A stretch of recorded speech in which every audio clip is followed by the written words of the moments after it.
चलिए जानते हैं हरियाणा की 25 बड़ी खबरों को सिर्फ 10 मिनट में। लेकिन उससे पहले वीडियो को लाइक और चैनल को सब्सक्राइब जरूर करें। नारनौल में जमीनी विवाद में फायरिंग। हरियाणा के नारनौल क्षेत्र के गांव रामबास में रविवार शाम जमीन विवाद को लेकर फायरिंग की घटना सामने आई। 2 गाड़ियों में सवार होकर आए लोगों ने एक घर को निशाना बनाते हुए करीब 8 से 10 राउंड गोलियां चलाईं। सूचना मिलते ही पुलिस मौके पर पहुंची और ग्रामीणों के बयान दर्ज किए। डीएसपी ने भी घटनास्थल का निरीक्षण किया। पीड़ित वीरेंद्र सिंह ने आरोप लगाया कि उनके परिवार का पुराना जमीन विवाद चल रहा है। आरोपियों ने कब्जे की नीयत से पहले खेत में खड़ी सरसों की फसल को नुकसान पहुँचाया और फिर घर पर फायरिंग कर दहशत फैलाई। पुलिस ने मामला दर्ज कर जाँच शुरू कर दी है। बरवाला में सड़क से उतरी यात्रियों से भरी बस। हिसार में चंडीगढ़ नेशनल हाईवे पर बरवाला के पास सोमवार सुबह घने कोहरे के कारण एक बड़ा हादसा होते होते टल गया। कुरुक्षेत्र से हिसार जा रही हरियाणा रोडवेज की बस अनियंत्रित होकर सड़क से नीचे उतर गई। गनीमत रही कि चालक की सूझबूझ से बस पलटने से बच गई। हादसे के बाद बस में सवार यात्रियों में अफरा तफरी मच गई। कुछ यात्रियों को हल्की चोटें आईं, जिन्हें मौके पर प्राथमिक उपचार दिया गया। बताया जा रहा है कि कोहरे के कारण दृश्यता बेहद कम थी, जिससे चालक को रास्ता साफ नजर नहीं आया। सूचना मिलने पर पुलिस मौके पर पहुंची और यातायात व्यवस्था को संभाला। रोहतक में मंत्री के सामने चले लात घूसे। रोहतक में रविवार को आयोजित एक कार्यक्रम के दौरान कैबिनेट मंत्री अरविंद शर्मा के सामने ही भाजपा कार्यकर्ताओं के बीच जमकर लात घूसे चले। मामला इतना बढ़ गया कि मंच पर ही हाथापाई शुरू हो गई। मंत्री अरविंद शर्मा गौड़ ब्राह्मण विद्या प्रचारिणी सभा के तीसरे कैंपस के भूमि पूजन समारोह में शामिल होने पहुंचे थे। इसी दौरान बैठने को लेकर पूर्व सरपंच प्रवीण कौशिक और मूनू अत्री के बीच बहस शुरू हो गई, जो देखते ही देखते मारपीट में बदल गई। मौके पर मौजूद पुलिस ने हस्तक्षेप कर स्थिति को नियंत्रित किया। घटना ने संगठनात्मक अनुशासन पर सवाल खड़े कर दिए हैं। रोहतक में पूर्व सीएम ने बजट को बताया निराशाजनक। रोहतक में नेता प्रतिपक्ष और पूर्व मुख्यमंत्री भूपेंद्र सिंह हुड्डा ने केंद्रीय बजट 2025-26 को हरियाणा के लिए निराशाजनक बताया। उन्होंने कहा कि बजट में प्रदेश को कुछ भी खास नहीं मिला और आम आदमी, किसान, मजदूर और ग्रामीण वर्ग की अनदेखी की गई है। हुड्डा ने कहा कि महंगाई से राहत के लिए कोई ठोस कदम नहीं उठाया गया। शिक्षा और स्वास्थ्य क्षेत्र में खर्च लगातार घटता जा रहा है। उन्होंने आरोप लगाया कि सरकार क्रिप्टो करेंसी पर टैक्स वसूल रही है, लेकिन उसकी वैधता पर स्थिति स्पष्ट नहीं कर रही। हुड्डा ने बजट को खोखला बताते हुए इसे जनता की उम्मीदों के खिलाफ करार दिया। महेंद्रगढ़ में 2 हफ्ते से नाबालिग लड़की लापता। हरियाणा के महेंद्रगढ़ जिले में एक नाबालिग लड़की पिछले 2 सप्ताह से लापता है। मामले में कोई ठोस सुराग न मिलने पर ग्रामीणों में नाराजगी बढ़ती जा रही है। ग्राम पंचायत ने पहले शहर थाना पुलिस से संपर्क किया और बाद में विधायक कमर सिंह यादव से भी मुलाकात की। ग्रामीणों ने चेतावनी दी है कि यदि 3 दिन के भीतर लड़की का पता नहीं चला तो वे धरना प्रदर्शन करेंगे। ये मामला 19 जनवरी को दर्ज किया गया था। पुलिस का कहना है कि जाँच जारी है और संदिग्ध स्थानों पर दबिश दी जा रही है। पुलिस ने ग्रामीणों से सहयोग की अपील की है। झज्जर पहुंचे हरियाणा कैबिनेट मंत्री कृष्ण बेदी। हरियाणा सरकार में कैबिनेट मंत्री कृष्ण बेदी रविवार को झज्जर के दुबलढन गांव के पास स्थित जटेला धाम में आयोजित एक कार्यक्रम में पहुंचे। इस दौरान उन्होंने केंद्र सरकार द्वारा पेश किए गए बजट की जमकर सराहना की। मंत्री बेदी ने कहा कि ये बजट किसान, मजदूर, युवाओं और देश के सैनिकों के हितों को ध्यान में रखकर बनाया गया है। उन्होंने बजट को आत्मनिर्भर भारत की दिशा में मजबूत कदम बताया। इसके साथ ही उन्होंने सुप्रीम कोर्ट द्वारा यूजीसी कानून पर लगाई गई रोक को लोकतंत्र और संविधान की भावना के अनुरूप बताया और न्यायपालिका को बधाई दी।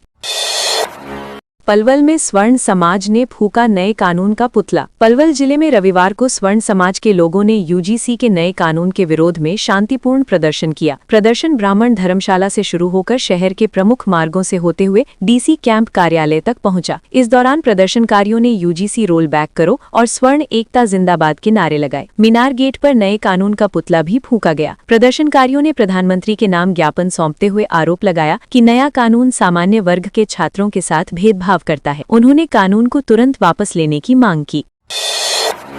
पानीपत में बिजली के खंभे से टकराई बेकाबू कार। पानीपत के गांव राजाखेड़ी और बबेल के बीच रविवार को एक तेज रफ्तार कार हादसे का शिकार हो गई। चलते समय अचानक कार का टायर फट गया, जिससे वाहन अनियंत्रित होकर बिजली के खंभे से जा टकराया। टक्कर इतनी जोरदार थी कि खंभा जड़ से उखड़ गया और कार कई पलटे खाते हुए खेतों में जा गिरी। हादसे के बाद आसपास के लोग मौके पर पहुंचे और कार सवार को बाहर निकालकर अस्पताल पहुंचाया। प्रत्यक्षदर्शियों के अनुसार हादसा सुबह करीब 10 बजे हुआ। पुलिस ने मौके पर पहुंचकर जांच शुरू कर दी है। हरियाणा के कई जिलों में बारिश, करनाल में ओले गिरे। हरियाणा में मौसम ने अचानक करवट ले ली है। करनाल के घरोड़ा क्षेत्र और सोनीपत में शनिवार देर रात ओलावृष्टि हुई, जिससे सरसों और गेहूं की फसल को नुकसान पहुंचा है। पानीपत, सोनीपत, फरीदाबाद और पलवल में हल्की से मध्यम बारिश दर्ज की गई। वहीं सिरसा के डबवाली में घना कोहरा छाया रहा। मौसम विभाग के अनुसार प्रदेश के 17 जिलों में बारिश और तेज हवाओं की संभावना है। कुछ इलाकों में 40 किलोमीटर प्रति घंटे की रफ्तार से हवा चल सकती है। ओलावृष्टि को लेकर किसानों की चिंता बढ़ गई है। लोहारू में संत रविदास की 649वीं जयंती मनाई। भिवानी जिले के लोहारू में चुंगी नंबर 7 स्थित रविदास मंदिर में संत शिरोमणि गुरु रविदास जी की 649वीं जयंती श्रद्धा और उत्साह के साथ मनाई गई। कार्यक्रम में सामाजिक समरसता, समानता और शिक्षा के महत्व पर विशेष जोर दिया गया। मुख्य अतिथि राम भगत सोलंकी रहे, जबकि लोहारू डीएसपी संजीव गौड़, थाना प्रभारी जरनैल सिंह सहित कई गणमान्य अतिथि मौजूद रहे। कार्यक्रम की शुरुआत संत रविदास की प्रतिमा पर पुष्प अर्पित कर की गई। इसके बाद संविधान निर्माता डॉक्टर भीमराव अंबेडकर की प्रतिमा पर माल्यार्पण कर उनके विचारों को नमन किया गया। आयोजन में बड़ी संख्या में श्रद्धालु शामिल हुए।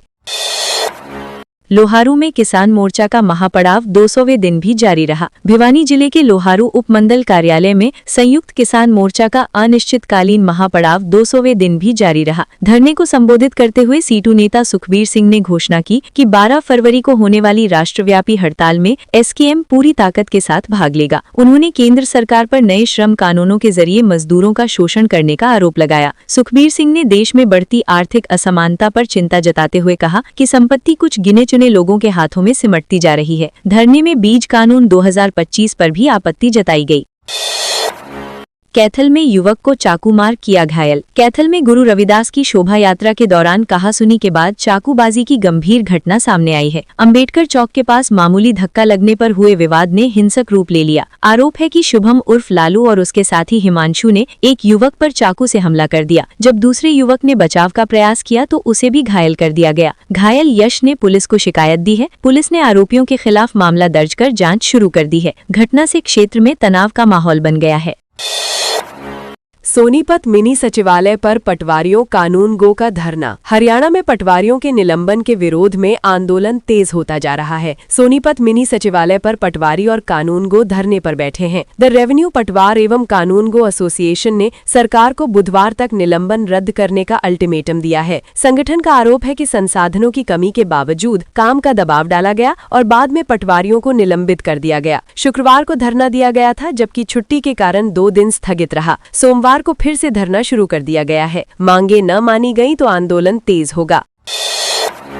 पंचकुला में कांग्रेस कार्यकर्ताओं का धरना। मनरेगा में किए गए संशोधनों के विरोध में पंचकुला में कांग्रेस कार्यकर्ताओं ने लघु सचिवालय के बाहर अनिश्चितकालीन धरना शुरू कर दिया है। जिला प्रधान संजय चौहान के नेतृत्व में हुए इस प्रदर्शन में बड़ी संख्या में कांग्रेस कार्यकर्ता शामिल हुए। चौहान ने आरोप लगाया कि केंद्र सरकार की नीतियां गरीब मजदूरों के हितों के खिलाफ है। उन्होंने कहा कि मनरेगा का उद्देश्य रोजगार देना था, जिसे कमजोर किया जा रहा है। धरने के बाद कांग्रेस कार्यकर्ता डीसी को ज्ञापन सौंपेंगे। प्रदर्शन में कई वरिष्ठ नेता और पूर्व पदाधिकारी भी मौजूद रहे।